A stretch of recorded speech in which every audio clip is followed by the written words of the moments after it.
नमस्कार, आप देख रहे हैं ब्रेकिंग ट्यूब और मैं हूं आपके साथ अनन्या मिश्रा। नेपाल के आम चुनाव में वोटों की गिनती अभी जारी है, लेकिन रैपर से नेता बने बालेन शाह शुरुआती रुझानों में निर्णायक बढ़त लेते दिख रहे हैं। इससे यह संकेत मिल रहा है कि वो देश के अगले प्रधानमंत्री बन सकते हैं। जनवरी तक राजधानी काठमांडू के मेयर रहे शाह का बीते गुरुवार को हुए आम चुनाव में कई बड़े नेताओं से मुकाबला हुआ। इनमें नेपाल की कम्युनिस्ट पार्टी यानी कि यूएमएल के नेता और पूर्व प्रधानमंत्री केपी ओली और नेपाली कांग्रेस के गगन थापा भी शामिल है। बालेन शाह की पार्टी राष्ट्रीय स्वतंत्र पार्टी यानी कि आरएसपी 165 प्रत्यक्ष निर्वाचित सीटों में से 2/3 से ज्यादा सीटों पर आगे चल रही है। नेपाली कांग्रेस दूसरे स्थान पर काफी पीछे है, जबकि यूएमएल तीसरे स्थान पर है। अब इन सब के बीच में ये जानना बेहद जरूरी हो जाता है कि आखिर ये बालेन शाह है कौन। 35 साल के बालेन शाह ने इंजीनियरिंग की पढ़ाई की है और कई साल से नेपाल के हिप हॉप संगीत जगत नेफ हॉफ से जुड़े रहे हैं। एक रिपोर्ट के मुताबिक बालेन शाह मई 2022 में जब पहली बार नेपाल की राजधानी काठमांडू में मेयर बने तो यह सबके लिए चौंकाने वाला विषय बन गया था। बालेन शाह लोकप्रिय रैपर थे और जब उन्होंने काठमांडू के मेयर चुनाव में खुद को उतारा, तभी से उनका नाम चर्चाओं में आना शुरू हो गया। बालेन शाह का जन्म काठमांडू के गैरगांव में 1990 में हुआ था। बालेन के पिता राम नारायण शाह आयुर्वेद के डॉक्टर है और इनकी मां का नाम ध्रुव देवी शाह है। नेपाल के अखबार माई रिपब्लिक के अनुसार बालेन बचपन से संगीत प्रेमी थे और टोपियों के शौकीन थे। इनकी पहचान structure engineer, rapper, actor, music producer, गीतकार और एक कवि की रही है। पिछले साल नेपाल में सोशल मीडिया पर प्रतिबंध के खिलाफ शुरू से हुए जो जंग था, उसमें जैनजी ने जो प्रदर्शन किया था, उस दौरान युवाओं के बीच बालेन शाह की लोकप्रियता काफी ज्यादा बढ़ गई। इन विरोध प्रदर्शनों में 77 लोगों की मौत हुई, जिनमें कई प्रदर्शनकारी थे जिन्हें पुलिस की गोली लगी। इसके बाद उस समय के नेता केपी ओली को पद छोड़ना पड़ा। हालांकि 74 साल के ओली इस चुनाव में फिर से मैदान में खड़े हैं और उन्होंने जीत का पूरा भरोसा जताया है। बालेन शाह ने उन प्रदर्शनकारियों का समर्थन किया था और एक समय उन्होंने केपी ओली को आतंकवादी तक कहा था। साथ ही साथ ये भी कहा था कि केपी ओली अपने देश के साथ विश्वासघात कर रहे हैं। शाह के इन बयानों के कारण कुछ लोगों का मानना है कि ये देश का नेतृत्व करने लायक बिल्कुल भी नहीं है, तो वहीं कुछ लोगों का ये भी मानना है कि ये देश का नेतृत्व करने लायक बिल्कुल सही व्यक्ति है। फिलहाल जिस बालेन शाह की हम बात कर रहे हैं, उनकी पार्टी राष्ट्रीय स्वतंत्र पार्टी यानी कि आरएसपी का इतिहास आखिरकार क्या है। नेपाल में लंबे समय से राजनीति पर पारंपरिक दलों का दबदबा रहा है, जैसे कि Nepali Congress, communist party of Nepal और कम्युनिस्ट पार्टी ऑफ नेपाल। इन दलों के खिलाफ जनता में भ्रष्टाचार, बेरोजगारी और राजनीतिक अस्थिरता को लेकर असंतोष लगातार बढ़ता जा रहा था। इस माहौल को देखते हुए साल 2022 के जून महीने में प्रसिद्ध टीवी पत्रकार और सामाजिक कार्यकर्ता रवि लामिछाने ने राष्ट्रीय स्वतंत्र पार्टी यानी कि आरएसपी की स्थापना की। पार्टी का मुख्य उद्देश्य था भ्रष्टाचार के खिलाफ सख्त लड़ाई, पारदर्शी शासन, नई पीढ़ी को राजनीति में लाना, पारंपरिक दलों के विकल्प के रूप में नई राजनीति स्थापित करना। बता दें कि पार्टी बनने के कुछ ही महीनों बाद 2022 में नेपाल में संसदीय चुनाव हुए। आमतौर पर नई पार्टियों को मजबूत बनने में कई साल लगते हैं, लेकिन आरएसपी ने बहुत कम समय में जनता के दिलों में एक बड़ी जगह बना ली और काफी ज्यादा लोकप्रियता भी हासिल कर ली। 2022 के संसदीय चुनाव में पार्टी ने 20 सीटें जीतकर नेपाल की चौथी सबसे बड़ी पार्टी बनने का रिकॉर्ड भी दर्ज अपने ऊपर कराया।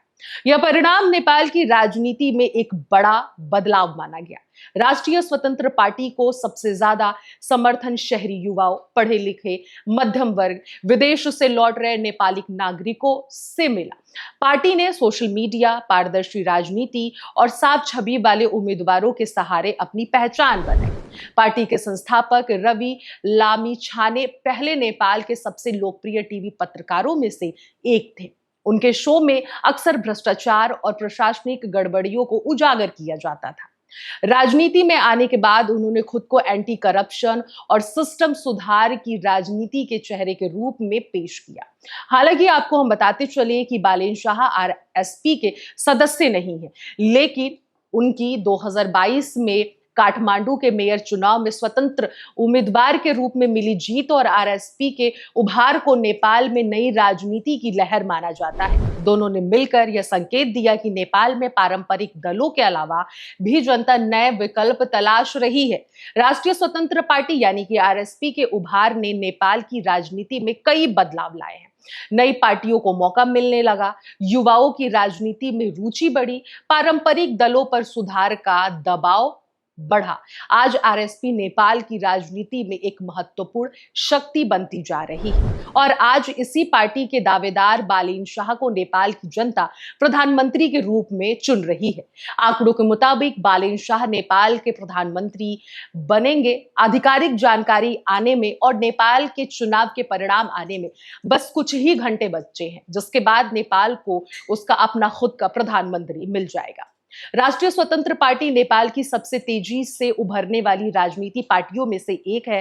साल 2022 में स्थापना के कुछ ही महीनों बाद संसद में मजबूत उपस्थिति दर्ज कराकर इस पार्टी ने यह साबित किया कि अगर जनता बदलाव चाहती है तो नई राजनीतिक ताकतें बहुत तेजी से उभर सकती हैं। अब इन सब के बीच में सवाल ये खड़े हो रहे हैं कि आखिरकार बालेन शाह की जीत के वो कारण कौन से हैं। तो आपको बताते चले कि जनता की उम्मीदें, नेपाल के नागरिक इन चुनावों से व्यापक बदलाव की उम्मीद कर रहे हैं।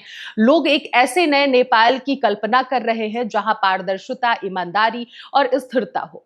मतदाता चाहते हैं कि साल 1990 के बाद से सत्ता में रहे नेताओं की संपत्तियों की जांच हो और भ्रष्टाचार के खिलाफ सख्त कदम उठाए जाएं। रोजगार की चाह युवाओं की सबसे बड़ी मांग देश में रोजगार के अवसर बढ़ने की है, ताकि काम की तलाश में विदेश जाने वाले युवाओं की संख्या कम हो सके। इसके लिए घरेलू उत्पादन, जल विद्युत परियोजनाओं और बाजार आधारित अर्थव्यवस्था को बढ़ावा देने की बात की जा रही है। इसके अलावा सार्वभौमिक स्वास्थ्य सेवा, मुफ्त माध्यमिक शिक्षा और सामाजिक सुरक्षा प्रणाली जैसी मांगे भी प्रमुख हैं। बालेन ने इन सबको भुनाया और अपने चुनाव प्रचार में इसका भरपूर उपयोग किया। सोशल मीडिया नेपाल में काफी ज्यादा लोकप्रिय है। आप अंदाजा लगा सकते हैं कि सितंबर साल 2025 में इस पर लगाए गए बैन ने नेपाल में सरकार पलट कर रख दी थी। इसी सोशल मीडिया पर बालेन की मजबूत उपस्थिति ने उन्हें लोकप्रिय बनाया।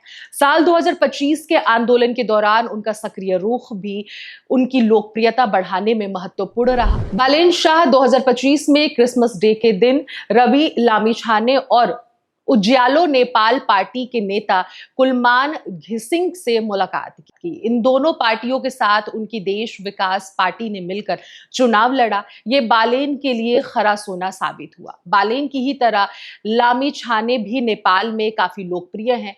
वह पूर्व मीडिया कर्मी रह चुके हैं, जैसा कि मैंने आपको शुरुआत में ही बताया। वहीं घिसिंग सुशीला कार्की की अंतरिम सरकार में मंत्री भी रह चुके हैं। एक रिपोर्ट के मुताबिक चुनाव प्रचार के दौरान भी उन्होंने मीडिया से दूरी बनाए रखी। मतदान के दिन भी उन्होंने पत्रकारों से बात करने से मना कर दिया, यानी कि बालेन शाह पत्रकारों से चुनाव के दिन भी बात नहीं की। आपको हम बताते चले कि बालेन शाह अपने पहचान वाले काले चश्मे के साथ पत्रकारों की भीड़ के बीच से निकल गए। नेपाल के कई मीडिया संगठनों को चिंता इस बात की है कि अगर वे सत्ता में आते हैं तो उनका यही रवैया आगे भी जारी रह सकता है। वहीं कई युवा मतदाताओं का मानना है कि उनकी युवा ऊर्जा ही नेपाल को नई दिशा दे सकती है और वे देश के भविष्य के लिए एक नए दौर की शुरुआत कर सकते हैं। साल 2026 का आम चुनाव नेपाल में पुराने राजनीति नेतृत्व और नई पीढ़ी के नेताओं के बीच मुकाबले के रूप में देखा गया है। पिछले 3 दशकों से नेपाल की राजनीति मुख्य रूप से कुछ बड़े दलों के बीच घूमती रहती है और देश में अस्थिर गठबंधन सरकारों का दौर रहा है। 1990 के बाद से नेपाल में 32 बार सरकार बदल चुकी है। इन्हीं सब के बीच में अब भारत को लेकर बालेन शाह की नीति कैसी रहेगी, ये भी जानना बेहद जरूरी हो गया है। भारत को लेकर बालेन शाह का रुख संतुलित लेकिन स्वतंत्र नीति पर आधारित बताया जाता है।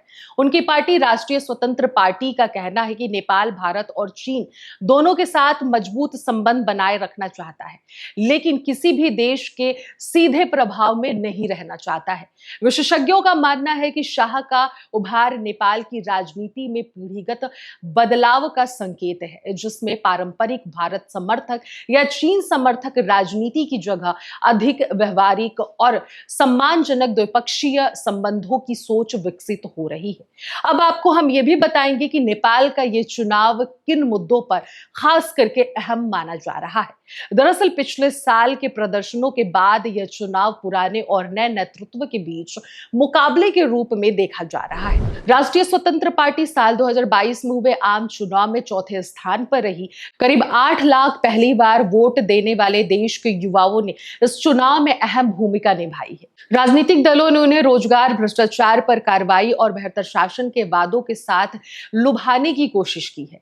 पिछले 3 दशकों से नेपाल में अस्थिर गठबंधन सरकार का दौर रहा, जिन पर मुख्य रूप से 3 बड़े दलों का दबदबा रहा। इस बार सबसे बड़ी राष्ट्रीय गठबंधन का गठन नहीं हुआ है। इसके कारण यह साफ हो सकेंगे कि मतदाताओं के बीच अलग अलग दलों और उम्मीदवारों की वास्तविक स्थिति क्या है। इस चुनाव में कई नई पार्टियां और नए चेहरे भी सामने आए हैं। लगभग 1/3 उम्मीदवार निर्दलीय हैं। इन सब संकेतों से लगता है कि नेपाल के कई लोग नई सोच और नए नेतृत्व की तलाश में हैं। अब बालेन शाह जीतते हैं तो यह नेपाल की राजनीति में एक बड़ा बदलाव माना जाएगा, क्योंकि लंबे समय से वही पुराने चेहरे अस्थिर गठबंधन सरकारों का नेतृत्व करते आ रहे हैं।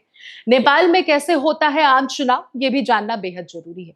तो बता दें कि बीते गुरुवार को मतदाताओं ने केवल अगले नेता के चुनाव के लिए ही वोट नहीं किया है, बल्कि संसद के 275 सदस्यों के चुनाव के लिए भी मतदान किया है।